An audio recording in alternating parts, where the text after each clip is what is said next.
धनुष और कृति सेनन एक ऐसी फिल्म में नजर आते हैं जो एंड तक एक कंफ्यूज्ड, ज्यादा मेलोड्रामा और ग्लिसरीन से भरी हुई एक मिक्स्ड अप सी स्टोरी बन जाती है जो एक अग्रेसिव एंग्री अल्फा टाइप आदमी को ग्लोरीफाई करती है। 2013 की फिल्म रांझना में धनुष ने एक वाराणसी का हिंदू लड़का प्ले किया था जो एक मुस्लिम लड़की से प्यार कर बैठता है। तब एक ऐसा टाइम था जब फिल्म मेकर्स मुश्किल से ही सही लेकिन इंटरलिजियस लव स्टोरीज बना लेते थे बिना इस डर के कि मोरल पुलिस थिएटर जला देने की धमकी ना दे। और अब 2025 में आनंद एल राय रांझना का स्पिरिचुअल सीक्वल लेकर वापस आते हैं और इस बार इशू रिलीजन नहीं है बल्कि क्लास है, रिच गर्ल पुअर बॉय, जो कॉन्फ्लिक्ट का मेन पॉइंट बन जाता है। और अगर ये भी काफी ना लगे तो राइटर्स पूरा किचन सिंक ही फेंक देते हैं।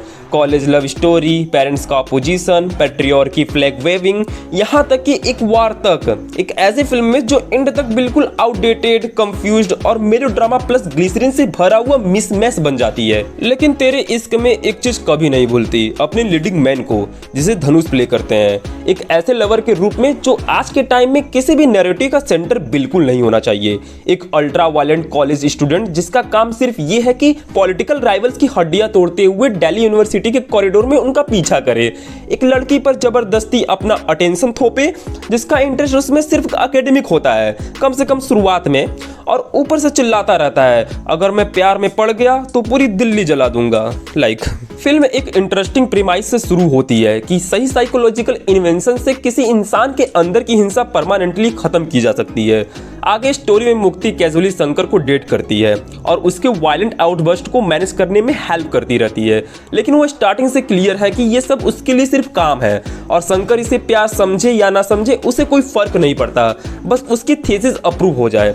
नैरेटिव तब बदलती है जब शंकर उससे बेइंतहा प्यार करने लगता है, जबकि मुक्ति उसे सिर्फ एक एक्सपेरिमेंट के तौर पर ही देखती रहती है। यहीं से फिल्म वो चार्ज टोनैलिटी अचीव करती है जिसका मार्केटिंग में दिखावा किया गया है, लेकिन राइटर्स ने स्टोरी को जल्दी ही फ्रेगमेंटेड और कॉन्वोल्यूटेड बना देते हैं।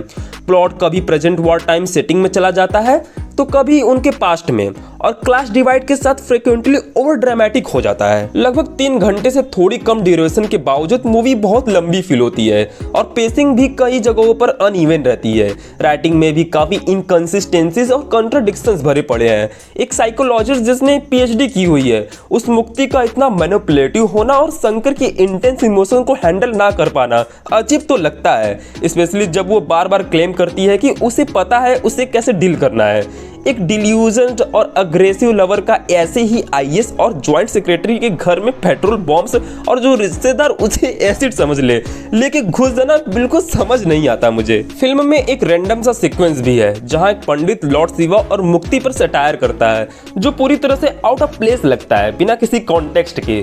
सेकेंड हाफ में लव ट्रायंगल और मुक्ति की अल्कोहल एडिक्शन प्लॉट को और ज्यादा कॉन्वोल्यूटेड बना देते हैं। फिर भी फिल्म में कुछ पावरफुल मोमेंट्स हैं और शंकर का सेल्फ डिस्ट्रक्टिव प्यार काफी इफेक्टिवली पोर्ट्रे किया गया है। लॉर्ड शिवा की फायर से एसोसिएशन पूरी फिल्म में सिंबॉलिकली वेव की गई है। शुरुआत से ही जब शंकर के चाइल्डहुड रेफरेंसेस दिखाए जाते हैं, सिनेमेटोग्राफर ने फर्स्ट हाफ की लाइटर टोन्स और सेकेंड हाफ की हाइटेंड इंटेंसिटी को काफी फाइनेंस के साथ कैप्चर किया है। ए रहमान का म्यूजिक पार्ट्स में काम करता है।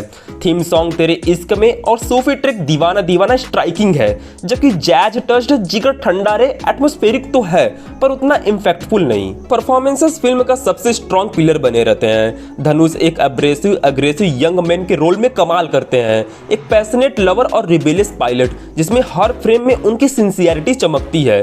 कृति सेनन भी उनका पूरा साथ देती हैं, स्पेशली सेकेंड हाफ में जहां उनका high voltage performance stand out हो जाता है। एंड नो डाउट धनुष एक टेरिफिक एक्टर है और जिस तरह वो पूरी जान लगाकर मारपीट, थप्पड़ और थ्रेसर टाइप अग्रेशन दिखाते हैं, ऊपर से मुक्ति के प्रोफेसर पर एक घटिया क्रैश कमेंट सेक्सुअल अवेलेबिलिटी को लेकर, वो सब देखकर आप मोमेंट में खींच लिए जाते हो। लेकिन उनका कैरेक्टर इतना बड़ा रेड फ्लैग है कि रिसेंट टाइम में मैंने ऐसा मुश्किल से देखा होगा। ये सोचना ही अनबिलीवेबल है कि एक कंटेम्परेरी फिल्म हमें फोर्स करके वही सबसे टॉक्सिक मेल ट्रॉप बेचने की कोशिश करेगी।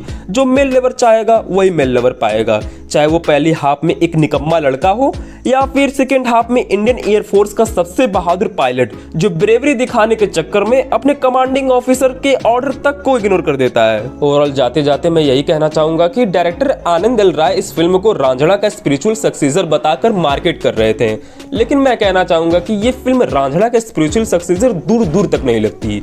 ये उनका एक नया एग्जैजरेटेड और ग्लोरीफाइड मेलोटाइप एक्सपेरिमेंट लगता है और अनफॉर्चुनेटली ये एक्सपेरिमेंट बस एक्सपेरिमेंट ही बनकर रह जाती है। रांझणा का टैग लग जाने से फिल्म को लेकर फैंस की एक्सपेक्टेशन काफी बढ़ गई थी और उन एक्सपेक्टेशंस को आप पूरी तरह से फुलफिल करने में असमर्थ रहे। ऐसे में आपका क्या ओपिनियन है गाइस, आप कमेंट में जरूर से बताइएगा और तब तक के लिए देखते रहिए अनसोल्ड।